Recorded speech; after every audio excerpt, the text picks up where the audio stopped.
alguna consulta en particular. Entonces me van a preguntar si tenemos de ejemplo, un examen de ejemplo. Y tengo que buscar, tengo en papel exámenes de ejemplo. Así que lo tengo en papel y se los voy a pasar ahí por Telegram. En- ¿Y qué otra cosa más? Van a preguntar. Bueno, es presencial para desarrollar en hoja a mano. Así que practiquen cómo organizarse a mano para hacer alguna tablita de simplex. Para hacer alguna tablita de esquina noroeste. Para método gráfico no creo. Pero bueno, también hacer un dibujito de método gráfico a mano. Profe, Sí, me parece que no mandó al grupo de Telegram la segunda clase de donde dio lo de transporte, ajá. asignación con transbordo, ¿no es? Otro de tres. Para falta la clase del 29, o sea, la última. Bien. Bueno, sí, no hay problema. La puedo subir. Y yo le quería hacer una consulta porque el otro profe Sergio no nos dio lo de esquina noroeste y eso. ¿Lo sacamos del libro? Sí, está en Carignano está igual que como lo hicimos nosotros en clases. Está bastante simple. Y sí, sí, pueden dar así para hacer la primera y segunda tabla. Eso yo consulté, me dijo, sí, puede salir algo para completar. Porque es un tema que por ahí Gracias, profe. está en duda. Si va a seguir en el programa o no va a seguir en el programa. Pero por ahora está y se sigue tomando. Profe, y con respecto a dinámica, ¿podemos hacer algún ejercicio modelo de este tema? Sí, no sé si viste el video de la clase de dinámica. Sí, sí, pero alguno que pueda salir del parcial. Bueno, sí, podemos ver uno que salió en un parcial y que es envuelto con monedas y lo podemos analizar. Bien, después acá me fijo si no quedó carga la última clase. Pero ahora bueno, arranquemos, vamos a repasar tema por tema, digamos. Y vamos a ver qué sé yo, cuáles son las cosas principales. Profe, Sí, disculpen, ¿le puedo hacer una duda? Es corta, o sea, un sí, no. El, el tema de cuando hacemos, viste, vio lo de n variables y n restricciones, que comparamos para ver qué tipo de solución es. La variable artificial, ¿la tomamos como una variable? ¿Se la suma, digamos, como una variable más o no? mm, buena pregunta. Sería el problema original, es el control. Yo digo que no, a lo artificiales no se suma, no se tiene en cuenta. Pero las de holgura sí, ¿o no? Porque yo cuando los analizaba y cuando los analizamos vi que era con la forma estándar, no la canónica. Ah, pero Entonces me quedó la duda si la artificial sumaba o no sumaba, digamos. bien, cuando vos no tenés ninguna artificial, sí, cuando vos lo resolves por simplex, en la forma es, claro, cuando son todas de igualdad, por ejemplo, no te aparece ninguna holgura, entonces ahí es n menos m, que es lo que hay en el planteo original. Cuando vos le agregas las otras, vos en la solución, ¿qué variables vas a tener en la solución? Bueno, vas a tener todas, las holguras y las artificiales. Entonces ahí sí cuentan para ese control. Perfecto. Va, Va todo, digamos. va a estar todo y te van a dar cero las artificiales, todas las que no van en la base. Entonces cuando vas a la resta, n menos m, te va a dar la cantidad de ceros que deberías tener. ¿no? Pero siempre es fácil, ¿no? Acordarse de que M es la cantidad de restricciones, eso no se cambia. Entonces, si vos tenés 5 restricciones, para una solución básica, no degenerada, debería tener 5 variables positivas. Y después el resto, sean artificiales o alguno, lo que sea, van a quedar en cero. Listo, perfecto. Gracias. Bien, acá estaba buscando la lista de reproducción del 4 de 2 y bueno, la última que tengo acá es el 29. Método de transporte esquina noroeste.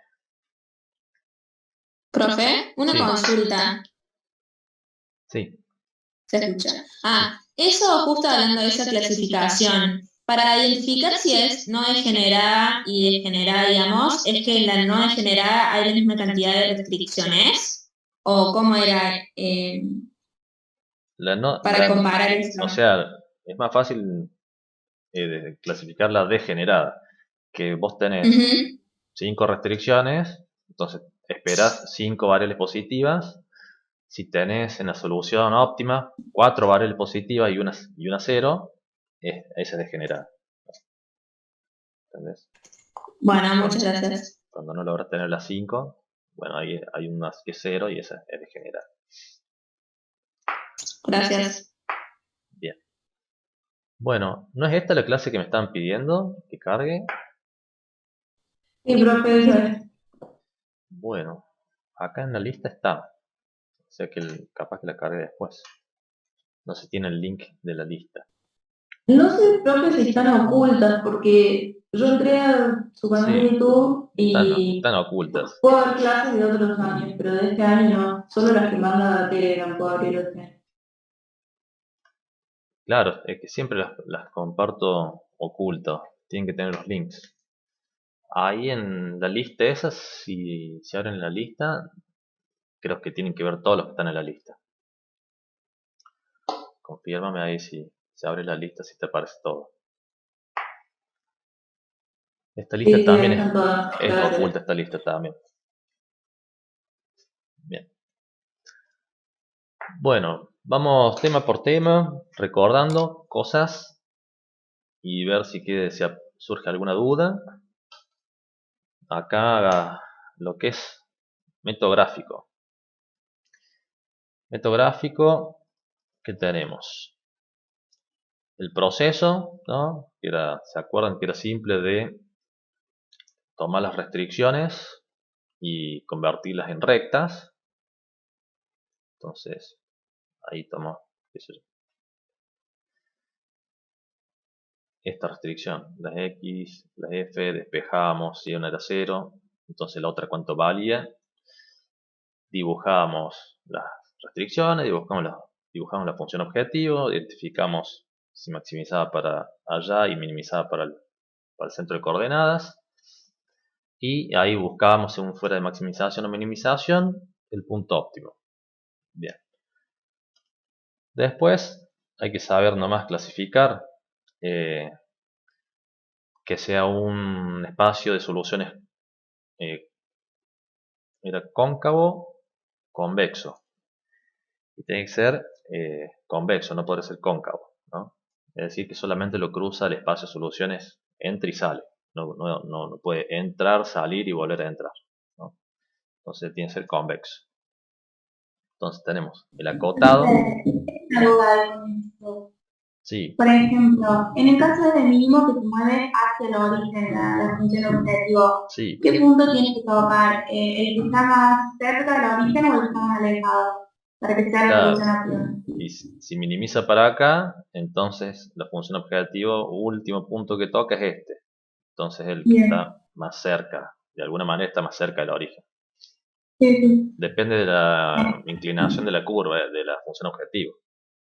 Pero sí, el que está más cerca del origen, digamos. Bien, el no acotado, que es el espacio que está abierto, y este en caso tendría que ser de maximización para que sea no acotado. Si fuera minimización, quedaría en ese punto. Entonces, el no acotado, el que es sobre una recta, donde tenemos una restricción de igual algo, de igual un número. La que no es factible, donde no hay un espacio de solución que todos compartan, que cumple todas las restricciones. El de múltiples soluciones, donde la solución óptima coincide con un tramo. Y en el caso de dos variables, x y, la solución degenerada es cuando en el óptimo cruzan tres rectas. Entonces en ese caso es degenerada y se ve gráficamente. Y después tenés clasificación de lo que es solución factible no básica, que es cualquier solución dentro del espacio, donde ahí vos vas a tener más de m variables positivas. Entonces se excede de lo que es la base. Y la factible básica, que es cualquiera de las soluciones que están en los límites del espacio de solución. Y que ahí sí va a tener las m soluciones positivas. Y puede haber alguna 0 para hacerla degenerada. Bien. Profe, disculpe, ¿podría hacer el cálculo de la formulita para sacar la cantidad máxima de soluciones? Porque yo lo hago y me da un error, no sé si estoy tomando bien las restricciones. Y a ver,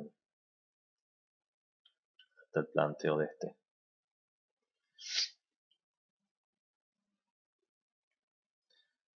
Bueno, en este es como demasiado fácil, digamos. Tenemos dos restricciones, entonces m es 2, y variables tenemos 2. Esto es gráfico, no lo pasamos a holgura ni artificiales. Entonces acá 2 menos 2, la solución esta van a ser dos variables positivas. Y bueno, al final tenemos que Y x, la solución básica sería cada vértice del gráfico, ¿no? Del poliedro. las soluciones básicas están en los vértices o en los límites. Porque concretamente yo tenía un ejercicio, acá no lo tengo, pero tenía un ejercicio, un gráfico, y si yo hacía la fórmula me daba 12, pero claro, el vértice tenía que tener 5 soluciones básicas. Entonces, no, eh, me pongo loco que no sé cómo resolverlo. Pasa la imagen para que lo podamos ver al caso. Ok, veo si me encuentro. Después Usted siga, pues. después lo analizamos. Bien, entonces, bueno, método gráfico sería eso, en términos generales. Simplex, bueno, ¿qué tenemos que saber de Simplex? El procedimiento de aplicación de Simplex, la transformación de la forma, a ver, ¿dónde tengo esto? Las aplicaciones. Profe, disculpe, hay método gráfico para hacerlo de n y m. ¿No también tenemos que sumarle las variables de holgura? ¿No se analiza siempre la forma estándar? Sí, cuando vos lo actualizás, lo modificas al planteo para otra cosa, o sea, para simplex, y para resolver por simplex necesitas meter las variables artificiales y las holguras. El método gráfico de recién no, por ejemplo. Entonces se agregan variables que después van a tener valor 0 si no son parte de la solución básica. En este caso tenemos 4 restricciones, esperamos 4 positivas. Y bueno, acá había 3 variables, bueno, ahora no, hay 3 más 2 más. Entonces se espera que 4 sean positivas y el resto 0. Y así es como queda acá. 1, 3, 4 positivas, 3 positivas y tenemos 1, 2, 3. Ah, son 4 positivas. Y acá hay 3. ¿Y cuál está faltando? X3, X2. Ahí está ese 2, profe. X1 y X1 y S2. S2, ahí está. Falta el marcar. Ahí está. Entonces esas son las 4 positivas esperadas y el resto 0. Sea lo que sea. Entonces es como simplificamos el criterio así. Vos lo que resolves, esperas que sean positivas las m. El resto, espera que sea 0. Sea que la hayas agregado, haya hecho falta o no. Bien, bueno, simplex. ¿Qué tenemos que hacer? Pasar de la forma canónica al estándar, que es esto de agregar holguras y artificiales. Cuando pasen al formato estándar, es muy importante que en la función objetivo agreguen las nuevas variables, porque de hecho hacen falta para completar la tabla simplex. Entonces, eso es fundamental porque si no es un error de concepto. Cuando escribí la forma estándar, no agregar las variables a la función objetivo, las nuevas, porque se agregan el problema, entonces son parte de la función objetivo. Eso se corrigió como mal a un alumno que rindió el final ahora hace poco. Bien, y después el tema del método de la m, de agregar la m con el signo correcto también, para maximización y minimización, que también ese fue un error que hubo en el final, de distracción, pero fue un error. Y bueno, con eso ya completamos la tabla. Tenemos que seguir el procedimiento de Carignano, digamos, que básicamente es no agregar artificiales hasta que nos hagan falta, ¿no? ¿Cuándo es que nos hacen falta? Cuando nos falta completar uno de los vectores unitarios. Acá tenemos, esto tendría que estar pintado también. Acá tenemos los 4 vectores unitarios y nos hicieron falta 2 artificiales para completar. Teníamos 2 y bueno, faltaron 2 más, entonces se agregaron 2 artificiales. Si no, artificiales no hay que agregarlas. No pasa nada si las agregas, pero conceptualmente estarían mal por no seguir el algoritmo eficiente, digamos. Agregas más cálculos. Entonces es una pavada, pero cúmplanlo. Bien. Y después resolver. Y durante la resolución ir identificando las soluciones. Que puede ser la óptima o pueden ser soluciones intermedias. Entonces tenemos el caso de múltiples soluciones. Que en este caso es cuando en la óptima, encontramos una variable que no está en la base, como en este caso x1 no está en la base, y tiene un cj menos zj igual a 0. Entonces significa que podría entrar a la base, generar una nueva solución, pero con mismo valor de z. Porque no aporta nada su contribución marginal unitaria. Entonces esa es la múltiple solución. La no acotada, ¿cómo se determina una solución no acotada? Cuando en un momento la tabla da que todos los titas son negativos o infinitos. Entonces, acá está aclarado que cuando queremos determinar la variable que sale, nos damos cuenta que todos los titas son 0, negativo, infinito. Significa que alguna variable que entra puede hacer crecer z infinitamente. Es alguna variable que entra, no se sabe cuál, no te indica cuál, hay alguna, entonces no acotado. Solución degenerada, bueno, ahí está cuando en la base tenemos un 0 en la solución óptima, entonces es una solución degenerada. Acá hay una aclaración de que se considera solución degenerada básica factible a las que aparecen con una variable básica, una variable artificial, pero su valor es 0. Entonces, si hay un artificial acá en la base, pero es 0, se considera como una solución factible y va a ser degenerada a su vez. Profe, ¿puede repetir la no acotada, por favor?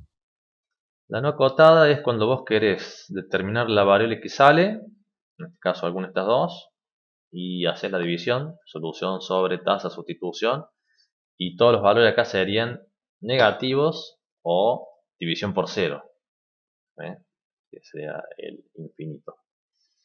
Entonces, si son todos negativos división por 0, significa que es un problema no acotado. Pero no se sabe cuál es de todas las variables que hace crecer infinitamente z. Eso no te lo dice. Degenerada, no factible. Bien. No factible es cuando queda en la solución una artificial con valor positivo. Ese es el único caso de no factible. A ver, y yo había hecho otro archivo de esto donde había agregado un par más, pero no hacían falta. Simplex explicaciones. Bien. No, eran lo mismo que vimos antes, la básica y la no básica. Y acá lo que quería de este ejercicio es el tema de recordar que en el lado derecho no tienen que quedar lados derechos negativos, sino que hay que transformarlo para que queden positivos, que eso se hace multiplicando por -1 a ambos lados. Y de ahí partís a hacer la forma estándar.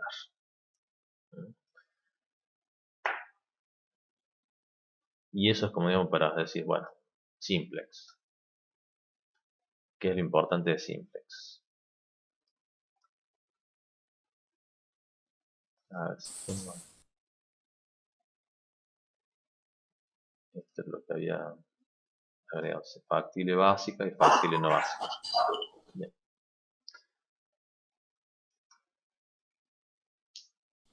Profe, una pregunta. Sí, En caso de que no haya variables artificiales, sí. no hay posibilidades de que no sea factible la solución. Claro, porque sería un problema con todas variables reales. Entonces no tendrías problema. La solución que salga va a ser una solución real. Bien. Bien. Tema planteo. Planteo es simplemente saber programar un problema. Entonces hay que saber describir las variables, la función de decisión, el periodo de tiempo, las unidades. Bueno, esta es la descripción de las variables. Objeto de decisión más periodo de tiempo. La función objetivo de maximización, minimización. Las restricciones. Menor, menor igual. Mayor, mayor igual. La definición de las variables. Definición de valores que puede adquirir una variable. Una cosa es la descripción y otra cosa es la definición. Que es decir, son todas continuas, la x sub y. Cuando son enteras hay que indicar que son enteras. Y cuando son no restringidas, eso aplica más en lo que es dualidad.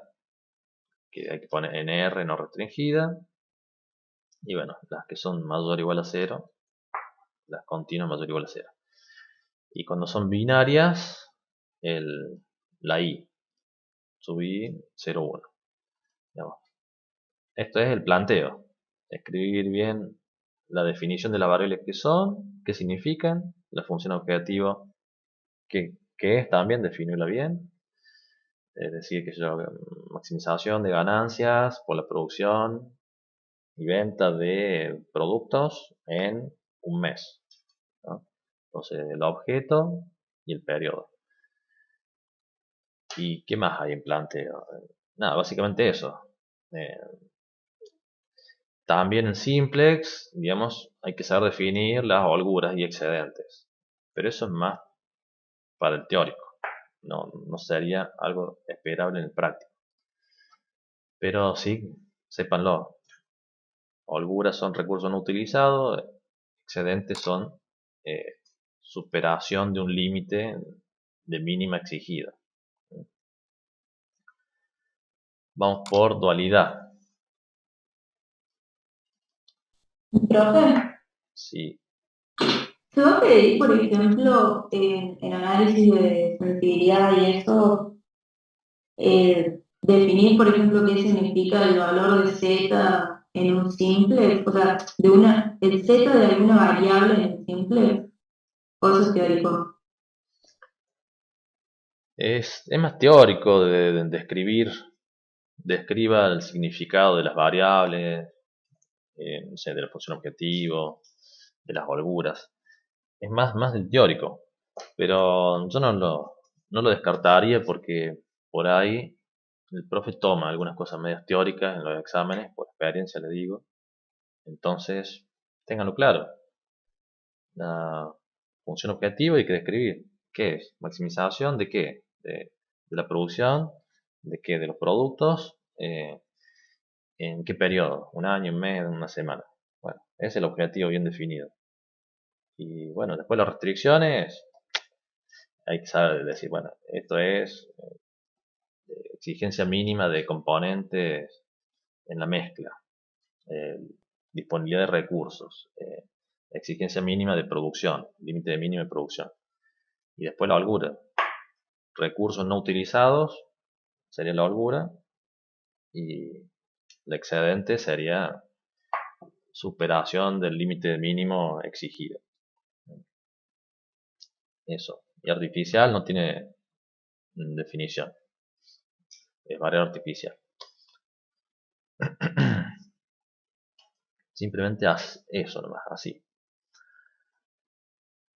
Bueno, después dualidad. Hay que saber transformar, según el caso sea maximización o minimización, con acá la regla mnemotécnica, de que para arriba igual y para abajo distinto en caso de maximización y minimización al revés, que básicamente significaba esto, de donde arrastrábamos los signos.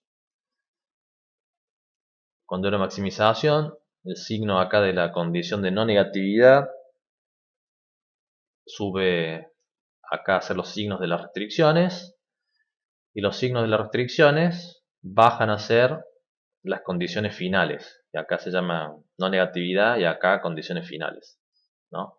Y acá bajan distintas, bajan al revés, eran de menor igual, pasan a todas a mayor igual.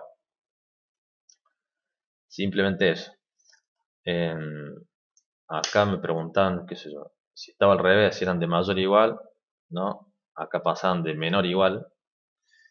Y este ejercicio está hecho así todos de menor igual para que todas sean de mayor igual acá. Y entonces ahí podemos resolverlo por simplex, al ser todos mayor igual, porque coincide esto, toda la variable positiva, sería la condición de no negatividad. Pero cuando te da mixto, de menor igual o no restringido cuando es de igualdad, bueno, ahí no se puede resolver por simplex. Hay que acomodar los signos de esto para tratar de poder hacerlo por simplex, que sería multiplicar. Si hay uno de mayor igual, multiplicas por menos 1 y te queda menor igual, y cuando lo pasas acá te queda mayor igual a 0. Entonces logras todos los mayor igual a 0. Si hay alguno que es de igualdad, ya no podés acomodarlo, porque acá te queda no restringido. Entonces, pero eso ya no es algo que se exija, que se tomen los parciales. Es cosa que yo les digo para que lo sepan. Bien, y después en dualidad, lo interesante es saber vincular los resultados de una cos del dual con el primal. Donde tenemos que saber que las i del dual son las holguras, son las s del primal, y las s del dual son las x, la variable de decisión del primal. Entonces, estas dos que son las s son las variables de decisión. Y si tienen valor acá, significa que aparecen en la solución, acá. Y acá también. Las holguras, las que tienen valor, aparecen acá. Entonces, esto, 79, 51, 28, 120, es lo que aparece acá. Y recuerden que no importa los signos que tenga acá o acá. Usted tiene que saber que si eso va a pasar a ser parte de la solución, acá siempre son positivas. Entonces, si acá son negativas, no importa, acá no van a ser negativas, acá van a ser positivas. Estas que son negativas acá, bueno, no importa, acá van a ser positivas. Entonces, tenerla clara esa vinculación, tener claro también el tema de los signos, no vayan a meter algo negativo en una solución, porque es un error de concepto. De hecho, por eso es la condición de no negatividad en el planteo. Las soluciones no pueden ser negativas. Entonces, recuerden eso para poder completar una tabla teniendo la otra. Eso es lo que se puede llegar Profe, a tomar. Sí, eso es para completar las tablas de simplex, ¿no? Porque sí. el signo lo dan las restricciones. O sea, si solo tuviésemos que transcribir el programa, el planteo de programación lineal, ahí sí se le da el signo. No, claro, si vos solamente estás viendo el planteo, es esto, el transformar de acá a acá, nada más. Después, esto es para la resolución, para la tabla final de simplex. El vínculo de la tabla final del primal con la tabla final del dual. Para el caso de maximización o minimización. Bien. Y después, vinculado ya a lo que es sensibilidad, aparece lo que es el precio sombra, que son el concepto de precio sombra. Ya saben que es eso que es el precio sombra se asocia a ¿qué? A recursos. Entonces va asociado a lo que son las holguras o excedentes. Entonces, acá hay que tener mucho cuidado con eso. Lo podemos ver directamente en lo que es análisis de sensibilidad, para no repetirlo. Porque hay que ver todo, hay que ver el planteo, de dónde proviene, si es una variable de excedente o si es un recurso. Y en función de eso, hacer la interpretación del precio sombra. En general, el concepto básico es, para un caso de maximización, como este, el precio sombra significa lo que yo estaré dispuesto a pagar como extra por una unidad más del recurso que está en el lado derecho, del valor del lado derecho, de una unidad más de producto, de insumo. Entonces, acá, a la tabla final de simplex me dice que es menos 2,5, entonces acá, bueno, todo es negativo o 0, y ese menos 2,5 está haciendo referencia a ese 1, que es la holgura y que significa la no utilización de un recurso. Entonces, si yo no utilizo un recurso, me va a dar menos 2,5. Pero si yo agrego un recurso a la disponibilidad, me va a generar el efecto contrario. Me va a sumar 2,5 a Z, me va a aportar. Entonces yo pagaría hasta 2,5 por recursos extras. Entonces, esa es la explicación básica. Después se empieza a complicar cuando es de minimización. Porque ya ahí en minimización por lo general son las restricciones de mínima. Entonces no es un recurso.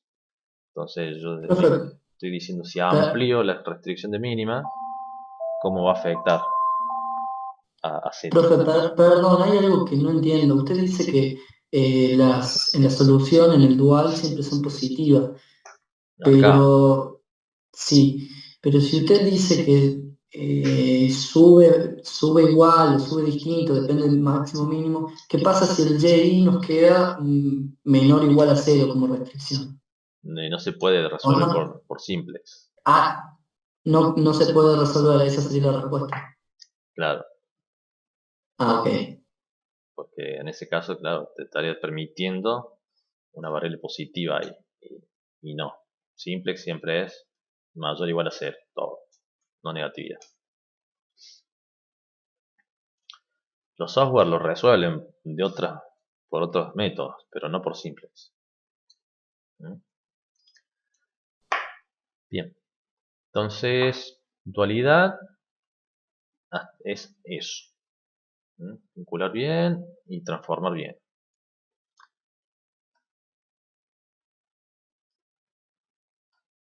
Guardamos. Vamos con sensibilidad. Bueno, sensibilidad es lo que suele ser algo medio largo y por ahí lo que genera más dudas. Vamos a ver. Tenemos 8 casos. Variables no básicas. Arrancamos con variables de decisión no básicas, es decir, que no están en la base, terminaron con 0 en la solución. Y está el primero, posibilidad de variación, que vendría a ser, por ejemplo, la producción forzada de algo que no salió, que era óptimo producirlo. Entonces, bueno, ¿cuánto puedo producir de eso?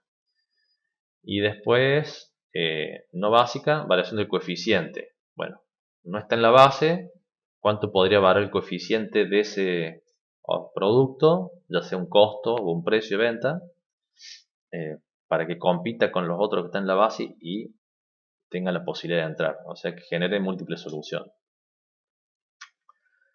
Después, variables básicas. Estas eran no básicas, ahora las básicas. Entonces, ahora las que están en la base, que se puede analizar cuánto puede variar su precio o costo, que lo haga poner en riesgo, digamos, llegar al límite de salir de la base. Sería el caso contrario. Pero solamente eso, no la cantidad, como en este caso. Bueno, después están las holguras no básicas. Tenemos holguras no básicas, posibilidad de variación de disponibilidad de un recurso que es limitante. Bueno, a pesar que está cero agotado, puede tener variaciones dentro de un límite, un rango. Entonces, averiguar cuál es ese rango. Después, no básica, pero hablando de excedentes y no de holguras. Entonces, también los límites de mínima exigidos, bueno, también tiene una posibilidad de variación. Bueno, holguras no básicas. Voy a hablar de holguras no básicas, pero ahora hablando de precio sombra. Entonces, según sea un caso de maximización o minimización, y ahí hay que diferenciar, falta diferenciar acá, holguras y excedentes. Porque hay que hacer un análisis particular para cada una. También, el precio sombra. Interpretación del precio sombra. De una holgura o una variable excedente no básica. Bien, después tenemos las holguras básicas. Entonces las que están en la base. Variación de disponibilidad de un recurso que no es limitante. Entonces, eso es cuando sale S igual a 1000. Entonces, hay 1000 recursos no utilizados. La variación era, puedes eliminar esos 1000 que no utilizas para que te dé 0. Simplemente eso. Y excedentes, variables excedentes básicas, también. Restricciones de mínima que no son limitantes. Te pedía que como mínimo produzcas 1 y lo óptimo es producir 10. Entonces, ¿qué puedes variarlo? Puedes variarlo en 9 unidades más para que sea no producir menor que 10. Entonces te da 10, 10, te da justo. Entonces, esa es la otra posibilidad de variación de una variable excedente, que es básica, está en la base. Bien, entonces vamos a repasarlos. Acá arranca el caso 1. Es el caso de producción de variables no básicas, que era simplemente división entre solución y tasa de sustitución. No valía división por 0, sí, división por negativo. No vale división por negativo por 0. ¿Y qué hacíamos? Tomábamos el menor de todos los coeficientes. ¿Por qué? Porque ese era el que te marcaba cuánto máximo podías agregar de eso sin violar ninguna otra restricción. Entonces, acá lo graficábamos, poníamos una recta y de acá, no sé, este 80 por ejemplo no es menos 80. Y acá dice no se puede considerar el menos 80 porque no se puede producir de una unidad menos 80 unidades. Entonces, el primer límite es 20. Si yo quiero producir 100, voy a violar el límite 20. Entonces, la posibilidad de producción de este X2 es hasta 20 unidades. Entonces, ese era el caso 1. Después el caso 2 de variación de precio en lo que es maximización. Sería el CJ menos ZJ, que al final dice menos 15. Entonces, ¿qué significa? Que debería valer 15 puntos más X2 para competir y poder entrar a la base. Entonces le sumas 15, te da 55, menos 55 te queda justo en 0. Entonces ahí sería la posible variación máxima del coeficiente de X2. Hablando de maximización. hablando de minimización, sería como al revés, te va a dar 15 positivo. Entonces, deberías restarle 15 para que te dé 25, y ahí 25 menos 25 te da el 0. Y ahí tendría la posibilidad de entrar a la base.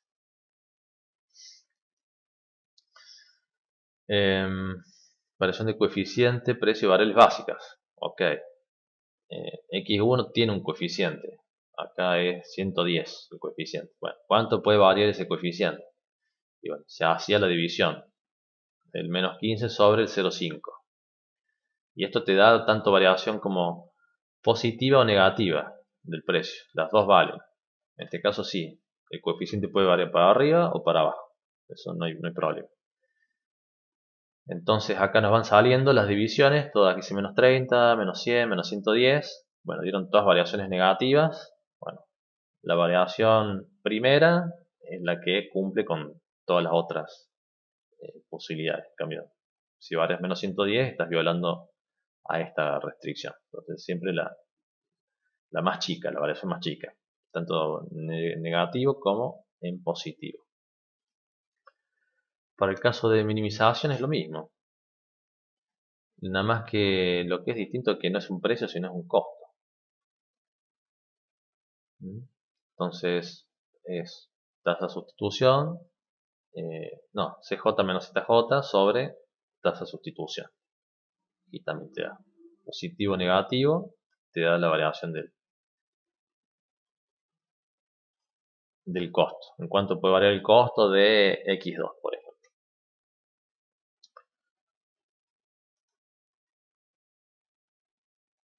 Después el de recursos limitantes. Disponibilidad, variación de disponibilidad de recursos limitantes. Es decir, recursos que no están en la base. Recurso asociado a S5 no está en la base. Entonces tenemos que aplicar una fórmula que te da directamente. Esto es la forma más fácil de calcular esa posible variación. Todas las variables, las holguras, van asociadas a restricciones de menor o igual. ¿Correcto? Entonces, la solución que se aplica, la fórmula que se aplica es solución más delta BI por tasa de sustitución mayor o igual a 0. Reemplazamos los valores, solución con solución y tasa de sustitución con tasa de sustitución correspondiente, mayor o igual a 0. Entonces acá tenemos la fórmula reemplazada. La clave está en que esto es positivo, en más delta BI. Despejamos y nos dice, bueno, la variación tiene que ser menor o igual a 3000.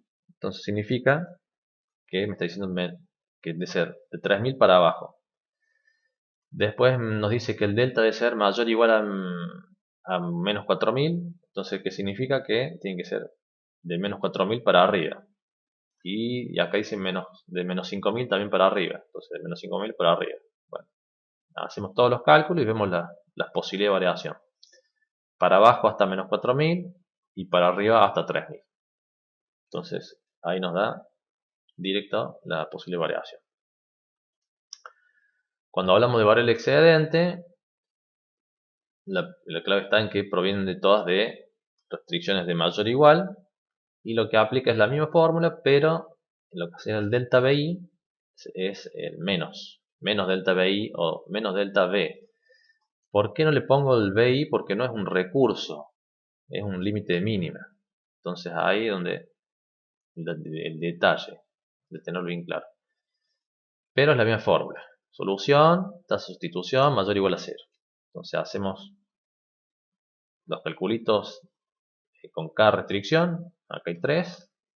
Y nos dice, el B tiene que ser menor o igual a 8. Acá en este caso no dibujé la recta, la línea de tiempo.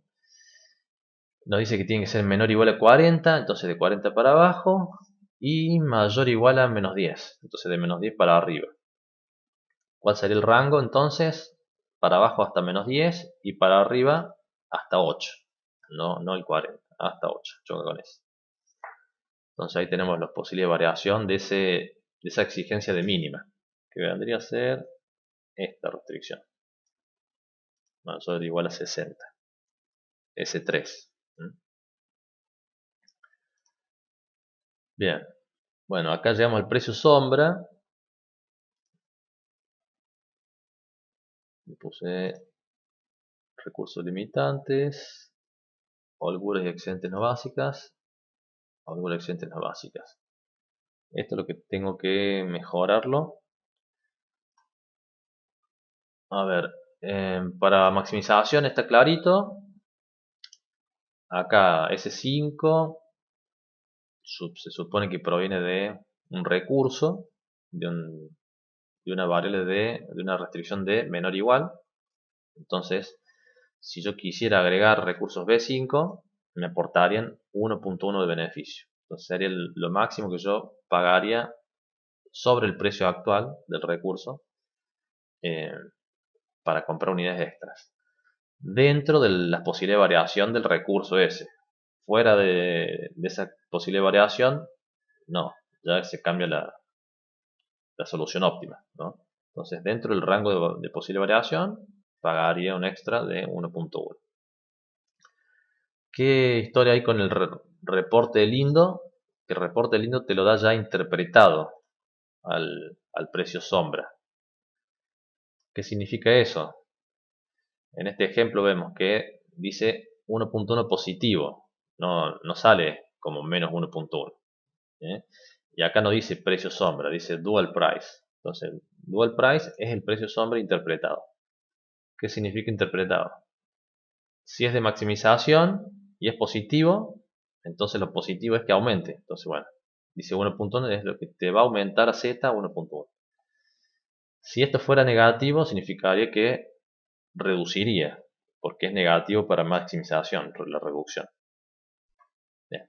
Entonces, acá te hace dual price, caso de maximización, 1.1, entonces significa que te mejora Z en 1.1. Si te dice menos 1.1, es que te empeora Z en 1.1. Ahora vamos a verlo, que eso es lo más probable que se tome en el examen, digamos, una interpretación de una salida de Lindo. Bueno, en el caso de minimización, directamente, a ver, voy a ampliar el otro también. Profe, o sea que el lindo nunca nos va a dar un negativo. Sí, No, o sea, puede te da llegar. negativo cuando es. El Lindo te lo va a dar ya interpretado. Entonces, veamos este ejemplo que es de minimización. Vean la función de minimización, dice precio dual de esta restricción, que eso es lo que tiene cuidado, vendría a ser esta, de mayor igual a 100. Entonces es una restricción de mínima, de mínimamente producir 100. Entonces acá me dice que el dual price es menos 150. Entonces me está diciendo que es negativo para Z, eso es lo que me está diciendo. ¿Y qué es negativo para Z en minimización? Que aumente. Entonces, incrementar una unidad en el lado derecho, o sea, exigir un límite de mínima de 101, me va a reducir, no, me va a incrementar Z. Entonces me va a hacer más costo, me va a generar un aumento del costo total. Entonces por eso es que es negativo, porque me va a incrementar el costo. Si esto fuera positivo, significaría que me va a reducir el costo. Pero no, esto es negativo. Y yo hago acá la simulación. Le pongo 101 y veo que acá el costo total se me aumentó 150 más. Entonces eso es negativo para un caso de minimización. Entonces el menos significa que es negativo. Después hay que ubicarse si es minimización o maximización. E interpretar qué es lo negativo para cada caso. Bien. Si hubiera sido esto acá hubiera habido un valor dual price asociado a estas restricciones. Y acá sí son disponibilidad de recursos. Entonces acá habría sido distinto. Si, habría que ver qué dice acá. Si es negativo o si es positivo. Entonces agregar recursos daría un impacto negativo o positivo. Según lo que diga acá. Entonces acá exigir producir más implica por ahí asumir más costos. Entonces por eso te aumenta. Entonces esa interpretación así, bien completa, no hay ningún problema. Y a ver si acá sí queda claro también en la tabla simplex que nosotros podemos llegar a hacer, que van a ser todos positivos o cero. Entonces acá 150 positivo dice. Bueno, lo que yo quiero analizar entonces es la variación de una unidad más de lo que está asociado a ese 3. Y ese 3 es el límite de mínima de 100, ¿no? Entonces, si yo incremento el límite mínima de 100, si hago la analogía con el caso de maximización, pensaré que me haría el efecto contrario a lo que es ese 3, que ese 3 sería lo que yo estoy superando, el límite mínimo. Entonces yo pensaría que en vez de sumarme, como dice acá, me restaría la z. Y no es así. Me va a incrementar z. Entonces acá no es la misma interpretación que en maximización para una restricción de menor o igual. ¿Se dan cuenta? Entonces el problema viene por el tipo de restricción. Si es un recurso es fácil. Cuando es un límite de mínima, ahí ya hay que tener cuidado. Entonces, eso estoy buscando más material de explicaciones caso por caso, digamos. Tiene que ser caso, maximización, restricción de menor o igual, restricción de mayor o igual. Minimización, restricción de mayor o igual, restricción de menor o igual. Y van a ser cuatro casos, digamos. Por ahora lo que yo estoy deduciendo, que tengo que encontrar un libro que respalde eso, es que las restricciones de mayor o igual, la S está hablando de lo mismo, digamos. No es un recurso, sino que si yo agrego más exigencia, me va a subir más costo. Es como directo la interpretación. En cambio, si fuese de menor o igual y estar dando un recurso, sería lo contrario. Eso es lo que estoy viendo. Pero bueno, esto tengo que estudiar un poco más. Acá también tenía más explicaciones. Esta es la parte más confusa de sensibilidad. Entonces, bueno, quédense con eso hasta ahora. Yo voy a seguir investigando y si tengo información les paso ahí en Telegram una explicación de los 4 casos. Variación de disponibilidad de recursos no limitantes, o sea, algunas básicas. Bueno, si en la solución tenemos que hay 1200 unidades de sobra, entonces significa que a ese recurso se le puede restar 1200 unidades. Entonces, había 3200 menos 1200, podría bajarse hasta 2000 unidades la disponibilidad de ese recurso. Eso simplemente eso. Y de una holgura, una restricción de mayor o igual, bueno, se puede variar en lo que dice que se excedió. Entonces se excedió en 40, bueno, podemos variarlo en 40 y llevarlo a 50. Entonces, esa exigencia de 50 va a coincidir con este 50 y acá la holgura va a ser 0. Entonces es lo mismo, pero aplicado a una restricción de mínimo. Entonces cerramos eso. Vamos al próximo tema. Transporte, transbordo, asignación. Acá que había.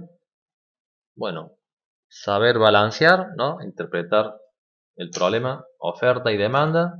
Siempre importante balancearlo.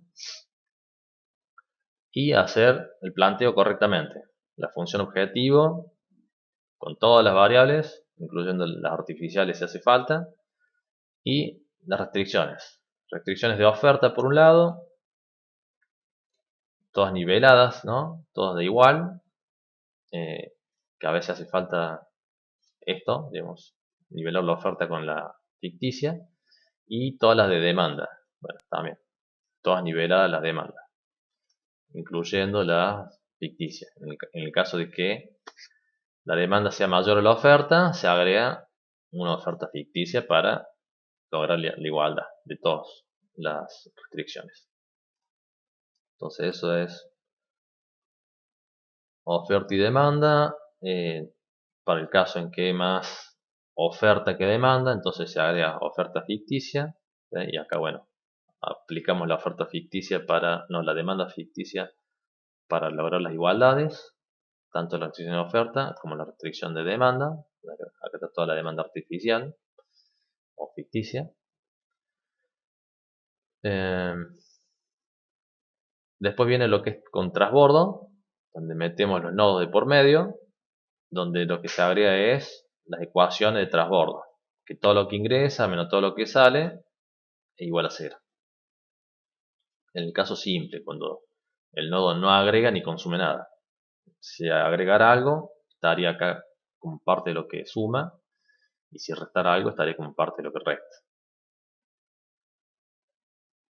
Bien. Después lo mismo, con transbordo, si hay un exceso de oferta, podemos agregar un nodo y un destino ficticio para que ahí vaya todo lo que no se va a mover. Entonces agregaríamos el nodo ficticio y la demanda ficticia. Estos son los envíos al nodo ficticio, la ecuación del nodo ficticio y al final la demanda ficticia. Al revés, cuando tenemos exceso de demanda, agregamos una oferta ficticia, un nodo ficticio y listo. Y hacemos las ecuaciones. Cuando tenemos un diagrama de redes, ahí tenemos las ecuaciones de equilibrio de los nodos. Todo lo que entra menos todo lo que sale, más todo lo que aporta menos todo lo que consume, igual a 0. Esa es la ecuación general de un nodo. Si la red no está nivelada, entonces se agrega un nodo ficticio. Si hay más oferta que demanda, entonces hay que agarrar un nodo ficticio que consuma. Entonces vinculamos todos los nodos a ese nodo y bueno, lo que se envió a ese nodo significa que no se envió a ningún lado y que quedó como oferta excedente. Y si hay más demanda que oferta, hacemos un nodo que esté vinculado a todos los otros, que sale para todos los otros y bueno, lo que éste envíe a algún consumo significa que va a ser demanda insatisfecha, ¿no? Siempre con los costos de los artificiales en 0. Después tenemos restricción de flujo, que es lo mismo, son los nodos, pero ahora aparecen los tramos con restricciones de valor máximo. Entonces, tenemos restricciones de equilibrio en los nodos, todo lo que ingresa menos todo lo que sale, igual a 0, y restricción de flujo en los arcos. Acá, el arco 1, 2, menor o igual a 10. Acá, la restricción del nodo 1 sería, lo que ingresa es F y lo que sale es lo que está en los tramos, 1, 2 y 1, 3, igual a 0. Entonces, después por ejemplo este nodo 2 sería lo que ingresa de 1 a 2, que sería el tramo. Acá las variables son los tramos. Y lo que sale de 2, 3 y 2, 4, igual a 0.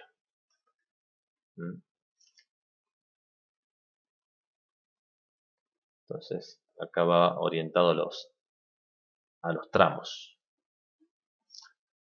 Bien, y acá pones, bueno, ese tramo, qué restricción tiene. No puede asumir un valor mayor a 10. Entonces, este 1, 2 nunca va a aportar más de 10. Listo. Este es un ejemplo donde hay un tramo que tiene restricción y los otros no. Entonces tenemos los equilibrios y la restricción del tramo.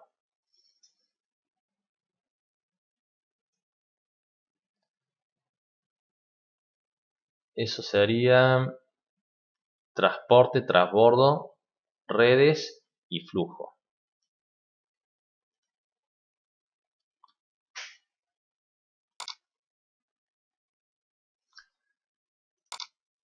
Programación entera es difícil tomarlo en un parcial, porque ¿qué es lo más importante? Es saber el proceso de decisión o el proceso de trabajo, que es resolver un ejercicio, seleccionar una variable, hacer un nuevo problema, un subproblema nuevo, agregando una restricción de menor a igual y la restricción de mayor a igual a los enteros inmediatos superior o inferior, y volver a resolver.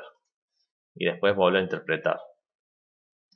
Ir viendo el resultado de los problemas que dan resultados enteros y ir verificando si esa solución es la mejor posible de todo el árbol.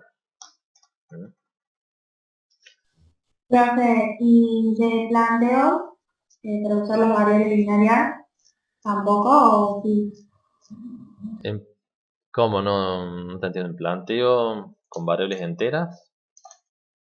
Claro, como hicimos los ejercicios en donde teníamos que hacer el planteo de programación lineal y después nos daba como ítem en donde teníamos que ir poniendo las variables binarias, dependiendo si se producía o no. Claro, eso sería el tema siguiente, digamos, con variables binarias. Esto es programación entera, que esta es una forma de obtener una solución entera, digamos, a mano, resolviendo problema por problema, e ir agregando las restricciones nuevas hasta que te queda un problema con estas restricciones que logran que tengas un resultado entero y que sea el mejor de todos los posibles resultados enteros. Eso es el programación entera, lineal entera. Ahora sí, variables binarias. Que acá en variables binarias, por ahí lo más importante es tener claro distintas formas de programar cosas que parecen complicadas. Digamos que es como, por ejemplo, producir entre mínimo o máximo o cero. Entonces, entre un mínimo y un máximo o cero. Un valor entre. Producir un valor mínimo o cero. Producir un valor máximo o cero. Producir ilimitado o cero. Son los distintos casos. Y no olvidarse de agregar, esto en el caso de costos fijos, las variables que se agregan al problema tienen que aparecer en la función objetivo también, pues son parte de las variables del problema. Y todas las variables tienen que aparecer en la función objetivo. Bueno, y son todos casos de distintas programaciones con variables binarias. Y acá seleccione un ejercicio donde lo que me interesa recordar es que toda variable en algún momento tiene que estar asociada a su binaria. Entonces, si hay una binaria que significa producir o no el repuesto 1, bueno, sí o sí tiene que existir esta restricción de si x y dice que es no producir repuesto 1, bueno, tiene que haber una restricción que diga que R1 es menor o igual a 0. Entonces va a ser 0 por m, va a decir que R1 es menor o igual a 0, entonces queda atada la binaria a la variable que representa. Entonces, porque si vos no haces eso, la variable que representa y la binaria son independientes, digamos. Y por más que valga 0 la i, el R1 puede tomar un valor. Entonces, al meter esta restricción, no.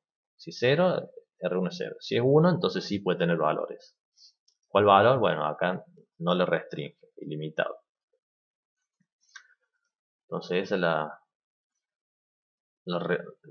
recomendación, que por ahí pueden fallarlo, pueden hacer todo el planteo bien y al final no vincular la variable de decisión con su binaria, y ahí es un punto que está mal. Eso es para recordar el tema de binarias, aparte de agregar toda la función objetiva. Y llegamos a programación dinámica, que es el último tema. Que acá tenemos los distintos casos de asignación de plata, de programación de la producción, de reemplazo de máquinas y de la ruta más corta para ir de un punto a otro. Que era lo importante en dinámica, el tema de identificar las etapas, que son los momentos en la toma de decisión. Por ejemplo, en planificación de la producción es cada mes es una etapa donde tengo que decidir. Después tenés la variable de estado, que va a ser lo que te indica cómo partís para tomar la decisión en esa etapa.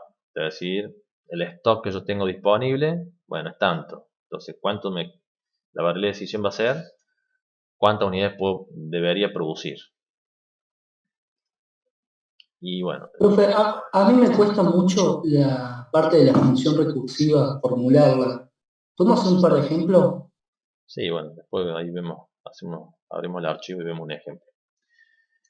Entonces, tenés que identificar etapas, que son los tiempos de decisión, variable de estado, que es lo que te dice cómo partís para tomar la decisión, y después las decisiones posibles. Y que a su vez eso se puede estar condicionado por restricciones. Entonces, ¿por qué? Porque si decido producir un montón, a lo mejor me queda un stock que no me lo permite la restricción del mes que viene, que hace tanto stock. Entonces, la decisión está condicionada a lo que te implicaría el siguiente estado para la siguiente etapa. Profe, Sí. en ese caso, por ejemplo, cuando dice, no sé, que se disponen 6 unidades para dividir en 3 y por lo menos tiene que haber una en cada una, o sea, así como muy general. Si yo sé que, por ejemplo, en la tercera etapa voy a llegar con 2 menos, porque sí o sí en la primera y segunda etapa, por ejemplo, ya usé uno para cada uno. Ah, o sea, si sé que hay casos no factibles, ¿los escribo igual en la tabla que armo o no hace falta? Y bueno, eso es lo que tenés que pensar. Estoy en la última etapa, porque ahora se arranca de atrás del final para el principio. Entonces, bueno, en la última etapa yo tenía 3 recursos y voy a llegar con 2. Eso ya lo sé. Pero, no, quiero decir, voy a llegar con 1 disponible. Pero yo no sé cuál de esos 1. Entonces, yo tengo que poner, puede estar disponible el 1, el 2 o el 3. No significa que va a estar disponible el 1, 2 o el 3, sino que podría estar disponible uno de esos. Son los posibles estados en los que vos podés llegar. Entonces, ¿podés tener disponible los 3? Sí. Y después, las decisiones. ¿Qué decisiones podrías tomar en la última etapa? Que eso te condicionaría. Bueno, pero hay que ver el ejemplo para explicarlo con un sentido, que se entienda. Claro, a mí me surgió en el que está resuelto ahí donde subió usted, el ejercicio 4 de Carignano, es donde en realidad me surgió la duda para saber si lo escribo nada más. Producción e inventario. Bien, este. Ujú.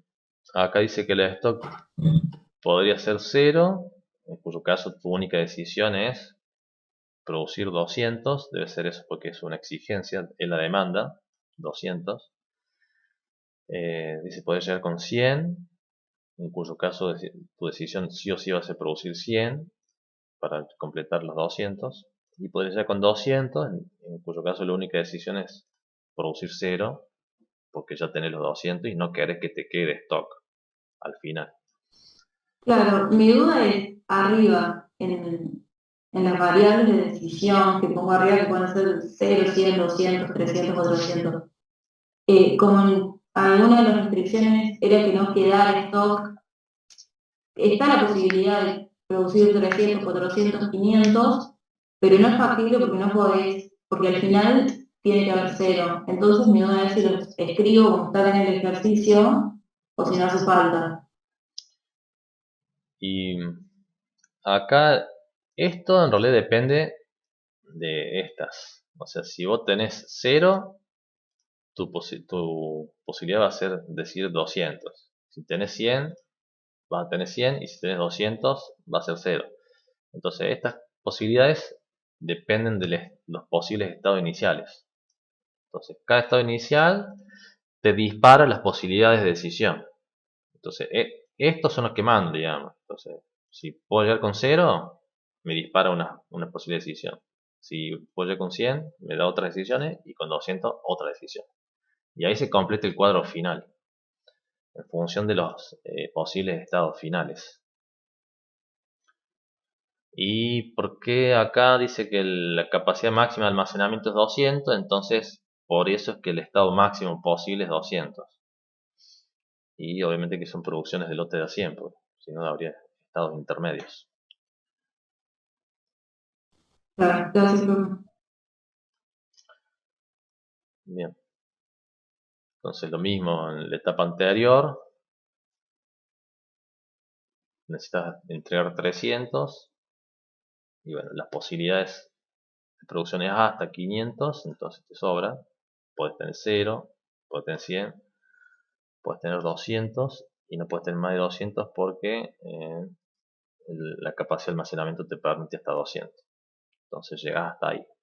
Y bueno, en función de eso, las posibilidades de decisión que te dispara. Bien. ¿Qué más de programación dinámica? Bueno, nada. Bueno, profe, en ese ejemplo puntual, ¿cuál sería la función recursiva? Si la podríamos escribir. La función recursiva. Bueno, la función recursiva es más fácil, digamos, calcularla que describirla. Cuando la calculamos, por ejemplo, la última etapa no es recursiva. La última etapa es función de decisión óptima para la última etapa. Entonces, ¿cómo se calcula? El rendimiento actual de la decisión y ya está. Esa es la decisión óptima. El mejor de los rendimientos de las opciones posibles. En este caso tenés una sola opción por cada por cada estado inicial por cada estado inicial. Vamos a buscarla, acá estaba por acá anotada. Entonces sería uno que diga máximo rendimiento. Esta habría que editarla para que no sea la recursiva. A ver, si no fuera la recursiva sería hasta ahí. Cortamos esto. Entonces, en la etapa final vos seleccionas el máximo rendimiento de las decisiones posibles. Y en la etapa que sigue, se le agrega entonces una combinación que es el máximo, pero no del rendimiento de la etapa actual, sino de la suma del rendimiento en la etapa actual de la decisión más el óptimo de comenzar la etapa siguiente con el estado que te condiciona esa decisión. Que ahí vendría a ser la que vimos recién. Entonces, Z, bueno, sería el rendimiento óptimo, digamos, más el rendimiento óptimo de la etapa siguiente. Entonces esa sería la segunda función. La combinación de los rendimientos de cada decisión más el óptimo de comenzar la siguiente etapa en el estado siguiente. Que eso por ello que significa esto. El estado xn menos la decisión xn te da un estado inicial. Que te condiciona a cuál es la mejor decisión siguiente. Y después cuando te vas a la etapa anterior a esa, ya es el máximo de la combinación de la decisión de cada decisión más el óptimo de comenzar en el siguiente estado. Y que ese óptimo de comenzar en el siguiente estado también depende de las dos cosas. La decisión en ese estado más el óptimo del siguiente estado. Entonces, es complicada explicarla, pero esa es la fórmula recursiva, digamos. el Y nosotros rendimiento. en el parcial, cuando nos piden escribir la fórmula recursiva, la escribimos así, tal Y cual, o con el máximo que usted le puso, o le ponemos maximizar z igual. tenés que escribirlo en forma genérica. Entonces, esta es la forma genérica, que es el rendimiento de la etapa n, decisión n, más la El máximo va función. después del igual, no antes, como hacíamos en las otras programaciones. El máximo va después del igual, porque es el máximo de la combinación de los dos resultados. Ok. Entonces acá es como el máximo del rendimiento de la n, de la decisión n, en la etapa n, más la sumatoria de la etapa siguiente, n más 1, y acá es la xn, que sería el estado inicial n. Bueno, sí, esta función de recursividad, explicarla a mí siempre me costó, porque además no le presto atención, como no estoy no doy el teórico. Nunca me acuerdo cómo se interpreta, cómo se lee. Pero esta es la función del teórico.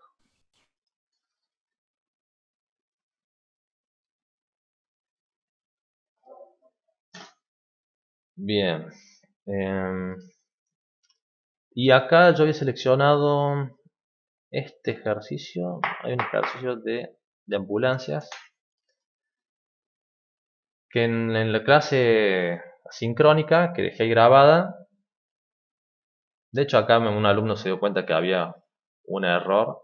Acá decía 10 y esta opción 3 es la que suma 11. Acá está el 11, de hecho. No es de las óptimas. Todas las óptimas son la opción 1, 2, 4 y 5. Todas suman 10. Acá está 10, 10, 10. 1, 2, 3, 4. Y no sé por qué dice 5, pero pareciera que hay una opción 5. Suman 10. Y son múltiples soluciones óptimas, digamos. Entonces, como la decisión 1, la 2 y y acá 1, 2, 3, 4. Sí. La 1, la 2 y la 4, todas dan 10, entonces todas son posibles decisiones óptimas. Entonces, si voy por el camino de arrancar con la 1, bueno, tengo que seguir a cómo me lleva a iniciar con la 1.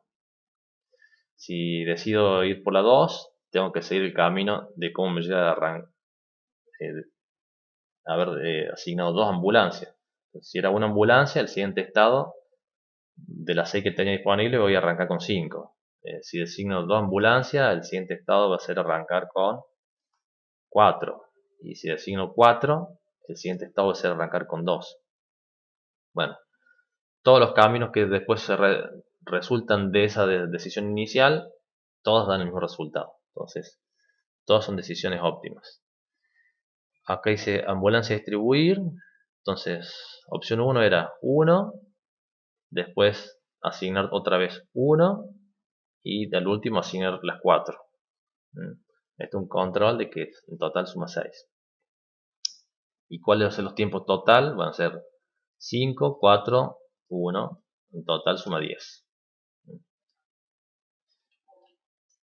Lo cual no sucede, en la única alternativa que no sucede es en elegir 3.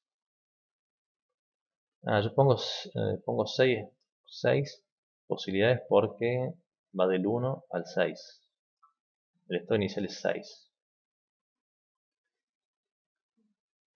A ver, opción 2 es asignar 1, 2, 3, donde tenemos los resultados. Y la opción 3 es asignar 4. A ver, opción 3, asignar. Hay dos opciones de asignar 1. Eso es lo que no me. Y acá en realidad hay una sola opción de asignar 1. No recuerdo qué es, por qué hice esta tablita así. Pero tenemos que ir diciendo, bueno, la opción 1 es arrancar por 1. La opción 2 sería de asignar 2, sería esto. Y la Profe, opción 3 sería asignar 4. No sé para qué están las profe, otras. Sí, no hay dos opciones de asignar uno porque a la segunda etapa cuando entras con 5 puedes elegir asignar uno o dos. acá tenés. Claro, son dos opciones. Se va dividiendo también. Ahí está, se va multiplicando. La primera opción es esa combinación de hacer 1, 1. Y la otra es 1, 2. Ahí está. Ahí entendí de dónde venían tantas opciones. Bien. Y acá esta también sería una posible, pero no está entre las óptimas. Entonces la única que se bifurca es, después estas son únicas. Arrancas con esa o con esa. Y esta es la única que se bifurca. Bien. Y acá la opción 3 es la que estaba. Opción 3 asignar 2. Sería esta. Bien. Claro, por eso yo acá, esto es 10 en realidad, porque siguiendo la opción 3. La opción 3 de asignar 2, ¿sabes? Es confuso. 4 la primera, entonces me quedaron, si asigné 2 me quedaron 4, y ahí parto a 1, si asigno 1 a la base 2, es 4 minutos también, y entonces arranco la siguiente con 3, y de 3 tengo que asignar 3, y asignar 3 significa 3 minutos para la base 3. 3. No, ahí me perdí porque da 11 al final, ahí tiene que dar 10.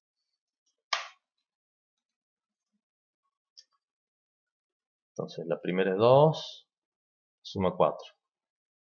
La siguiente es 4 y la óptima es asignar 1. Queda un 6.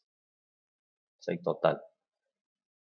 Entonces el resultado de asignar 1 es 4. Al menos que hay base 2, asignar 1 es 4. Sí. Entonces total 6. Y de asignar 1 arranco con 3. Y 3 acá suma 2. Ahí está el error. Entonces 3 a la base 1. La base 1. Estaba mirando la base 3. Ahí está. Es 2. Entonces suman 2 minutos más, en total 10. Ahí está la explicación. Bien. Bueno, quería mostrar el ejemplo este que tenía las múltiples soluciones óptimas. Y bueno, voy a fijar eso de buscar un parcial impreso que tenga, a ver si tengo alguna resolución de parciales de antes de la pandemia, para ver si les paso las resoluciones y tenemos, bueno, para responder consultas hasta antes del parcial. Así que practiquen y traten de tener dudas. Y si hace falta, por ahí podemos organizar, les aviso y organizamos una clase de repaso, de hacer un examen o de hacer un ejercicio que tengan dudas. Coordinamos un día tipo 6 de la tarde. Vendría muy bien una de esas, profe. Sí, profe. Bueno, pero tienen que tener dudas. Yo voy a buscar ahí en los archivos, en los papeles, algún examen que intuya yo que puede llegar a ser parecido a lo que van a tomar ahora. Lo cual no es garantía, ¿no es cierto? Porque yo no puedo saber lo que va a tomar el profe. Bueno, no lo diseño yo. Bien, bueno, estamos entonces. Quedamos así. Estamos en contacto por el Telegram y bueno, va a estar difícil el tema este de... Pero bueno, mañana puede que me ponga a buscar el examen y les puedo avisar el jueves de la tarde si tengo algún examen para repasar. Y podemos llegarlo a ver viernes o sábado a la mañana. Viernes a la tarde o sábado a la mañana. Bueno, pongo pausa la grabación. Ahí sigo grabando. Ejemplo de dinámica de parcial. Que decía, dadas monedas, varias monedas de valores posiblemente distintos. Por ejemplo, monedas de 0,5, 1, 2, 5 y 10 pesos. Dar un cierto vuelto utilizando la mínima cantidad de ellas posibles. Por ejemplo, vuelto de 37,50. Considerando el problema con programación dinámica, definir variables, estados, etapas y objetivo del mismo. Bueno, entonces, estados. El estados serían variables de estado, no etapas. Sería la cantidad de vueltos que me falta entregar. Eso sería, en cada etapa arrancaría con una cantidad de dinero que me falta devolver. Etapa sería cada vez que yo defino, bueno, de esta moneda, ¿cuánto le voy a dar? Entonces sería, las distintas monedas serían las etapas. Porque es la pregunta que yo me hago. De la moneda de 10 pesos, ¿cuánto doy? De la moneda de 5, ¿cuánto doy? Así hasta la moneda de 0,5 centavos. ¿Cuánto doy? Entonces son todas las etapas.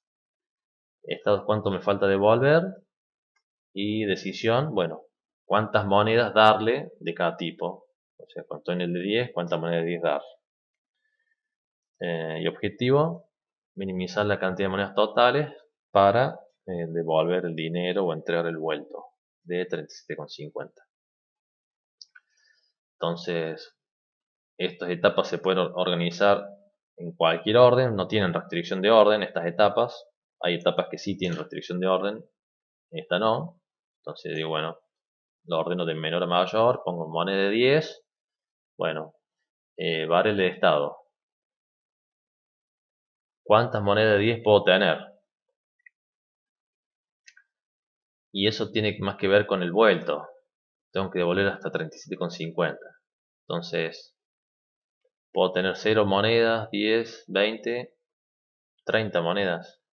Ah, no, el dinero faltante era la variable de estado. Bueno, ¿cuánto vuelto puedo deber?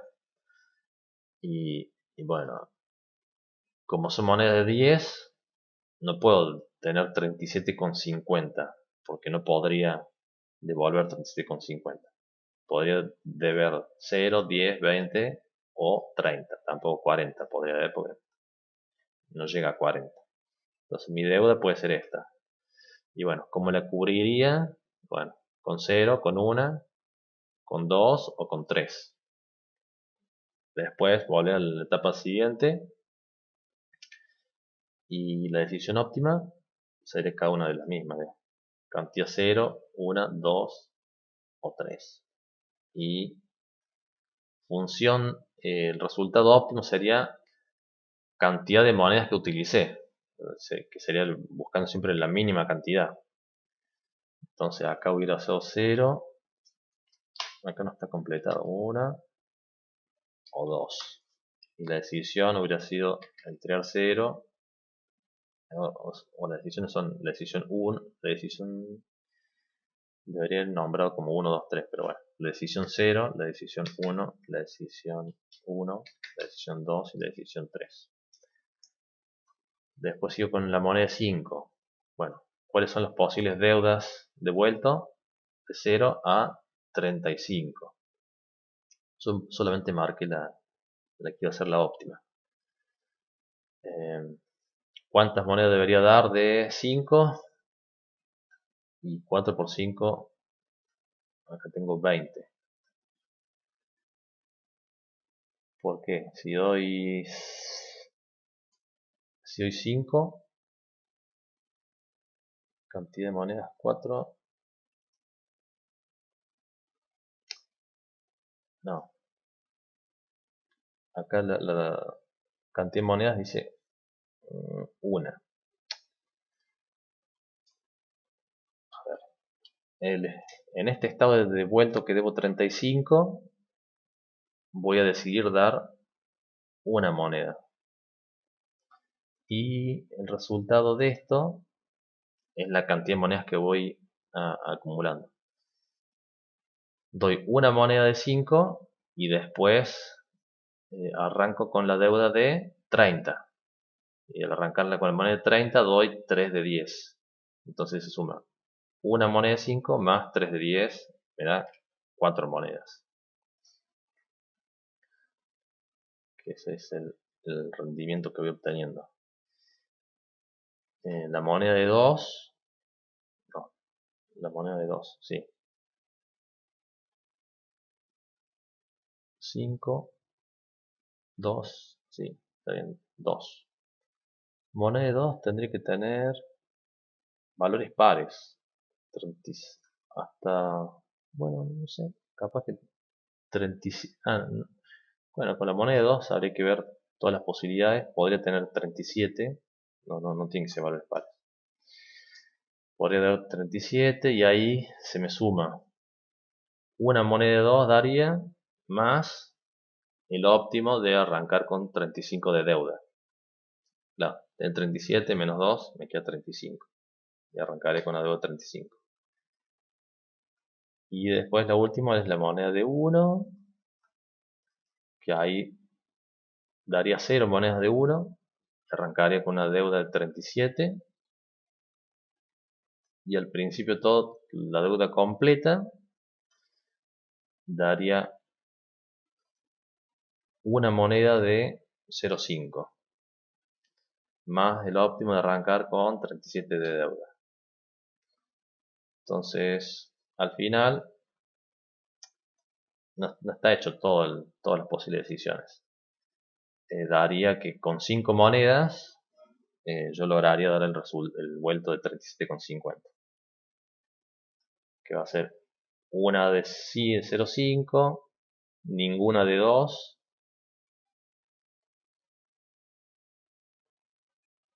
una de 5 y una de 2, quiero decir, una de 5, entonces sumo 7,50 y después 3 de 10, 37,50. Será el vuelto con la menor cantidad de monedas. Bueno, este era un ejercicio parcial donde no hay que resolverlo, porque ven que hay un montón de decisiones y estados iniciales posibles. Solamente hay que plantear, decir, definir variables, estados, etapas y objetivo del mismo. Entonces hay que hacer esto nomás. Entonces, variables, cantidad de monedas de cada tipo a dar en cada etapa. Etapa es moneda a utilizar. Estado, cantidad de deuda posible, y objetivo es dar el vuelto con la menor cantidad de monedas posible. Esto era solamente esto era lo que hay que responder. Todo esto era como decir, bueno, si lo quiero resolver, cómo serían más o menos los cuadritos. Bien.